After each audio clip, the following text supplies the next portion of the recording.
Hello, welcome to Unicorn Princess Tarot. This is our reading for Earth sign. Taurus, Virgo, Capricorn, general love reading. Para sa mga gustong magpa-personal reading kay Jing Tarot Reader na lang ha. Friend ko siya ang open sa personal reading. Ako, hindi ako open pa eh. Pero pag mag-open ako, i-announce ko sa TikTok. So, dapat naka-follow ka rin dun sa akin TikTok. Hi, Unicorn Princess Tarot. And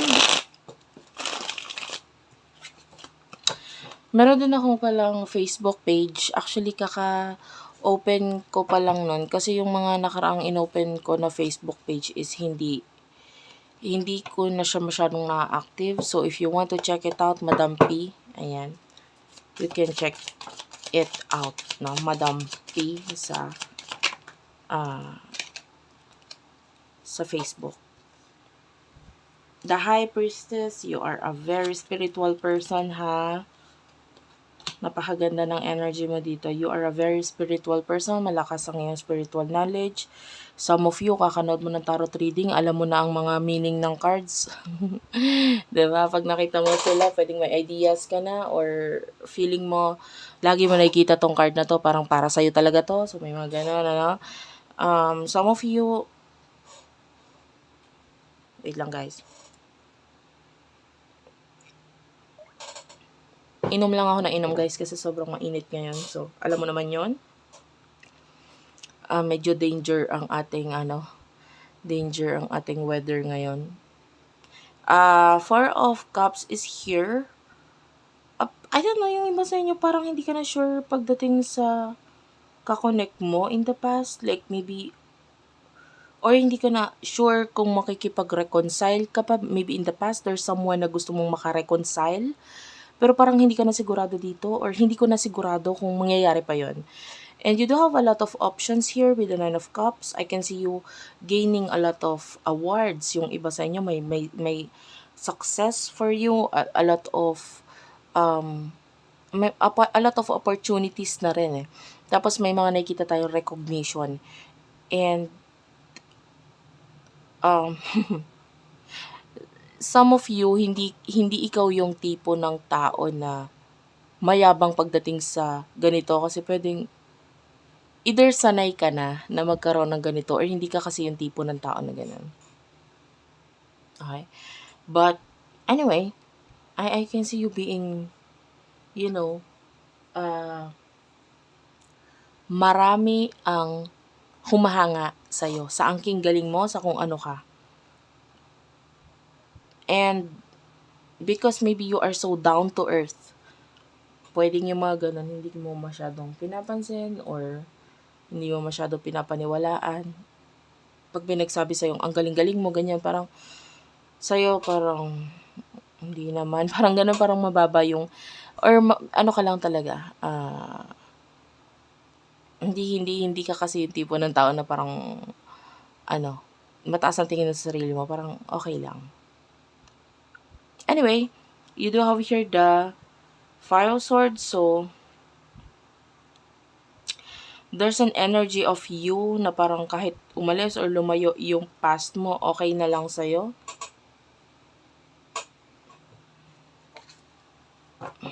Or parang hindi ka na sure kung may ipag-reconcile ka pa or magkakaroon pa ba ng reconciliation sa inyo. This is like a past person energy. Kasi parang yung iba sa inyo, kaya ka na open sa ganito, sa spiritual na panonood ng YouTube, ng mga tarot, ganyan. Kasi dahil malaki yung itulong nitong taong to. Para malaman mo yon, para maging open ka doon. Like, yeah. Sino ba itong person na nakakonect na Earth sign? Taurus, Virgo, Capricorn, please. Spirit guides, angel guides, person na nakakonect na Earth sign, Taurus, Virgo, and Capricorn. Your person. You do have here the Hermit. This is Virgo energy. Yeah, this is a past person. I feel like may boundaries or siya ito na hindi ka masyadong pinansin in the past. That's why nagkaroon ng ending sa inyo. Nag-focus siya sa career. This person, pwedeng nagkaroon na rin kayo ng connection regarding pera, regarding money talk, ganyan. Eight of Wands is here. The Nine of oh guys, why?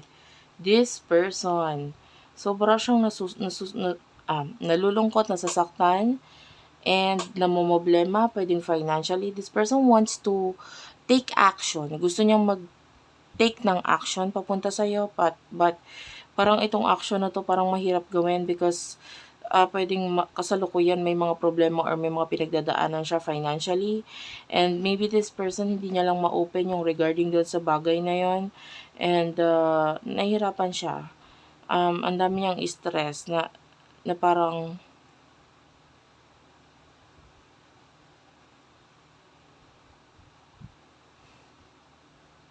ayaw niyang humarap sa'yo or ayaw niyang mag-offer sa'yo ng something na alam niyang kulang siya, wala siya, ganun. This person is really broken-hearted right now. Sobrang nasasaktan siya.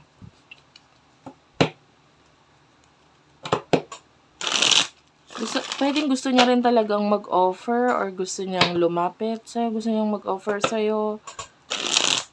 But, pwedeng kulang pa siya. Anyway, ano yung emotion mo patungkol sa taong to? Emotion mo patungkol sa taong to? Spirit guides, angel guides. Emotion mo patungkol sa taong to? The Empress. Oh, yeah. Of course. Sa ngayon, ikaw yung nakikita natin umiiwas. You do love yourself.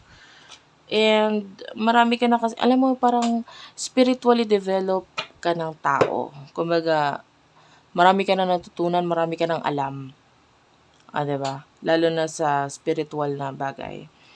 And, mas nagpo-focus ka na lang ngayon sa ikaka-victory mo pa, ikaka-success mo pa. Honestly, sa ngayon, wala kang pakialam sa kanya dahil either you're focusing on your religion, tradition, or yung mga mythical, mga, ano to?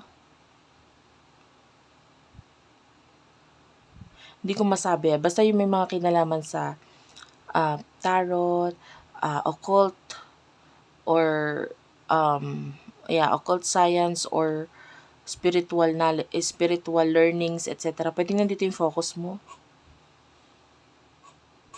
Or yun nga, sa sarili mo. You're focusing on healing yourself. Marami ako nakikitang itlog eh. I don't know if you're doing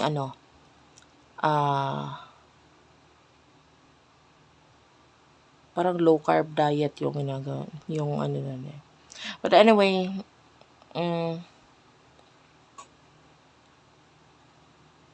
this is you loving yourself with the Empress. Sa ngayon, ang importante sa'yo, sarili mo. Yun nga, tradition, relihiyon mo, or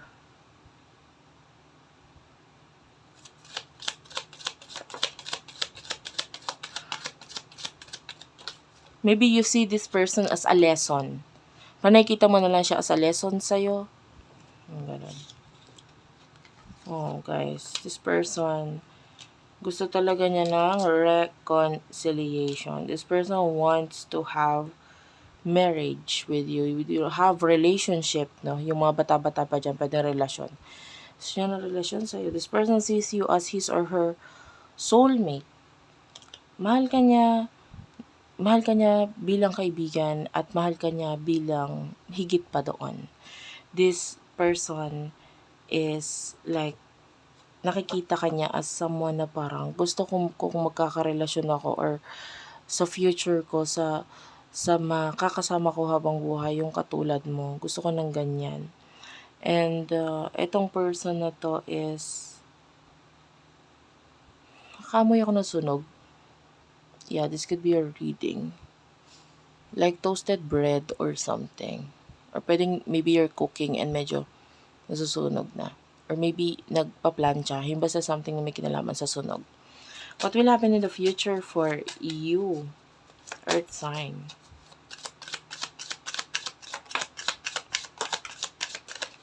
Okay. You do have here the World, the Five of Swords, and the Ace of Wands.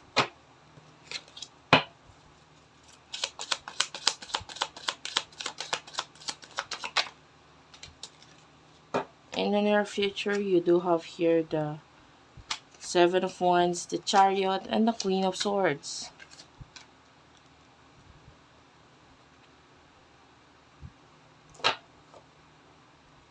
Hindi ko, actually, sa totoo lang, hindi ko maintindihan bakit ganito tong taong to. Kasi, nandun yung kagustuhan niya, but the problem is hindi niya ginagawa. Baliktad yung ginagawa niya sa kung ano yung gusto niyang mangyari. Kasi in the future, this person is cutting you off. Not being open, umiiwas, lumalayo. Yun nga, lalo na kung kasi nagkakaroon nga siya ng problema na parang nasasaktan siya kasi hindi kayo, walang kayo, parang ganun ngayon. And nasasaktan siya kasi gusto niya ng reconciliation pero hindi mangyari-yari because may problema siyang financial, pwedeng ganun. The world is here, so there's separation, there's, cold na energy dito sa the world. You are like with the Five of Wands. Pwedeng nagagalit or naiinis ka sa kanya in the future, lalo na kung ganito nga yung action niya, wala siyang ginagawa. And there's a new beginning for you in the future. Ano yung new beginning na yun? Let's talk about this new beginning.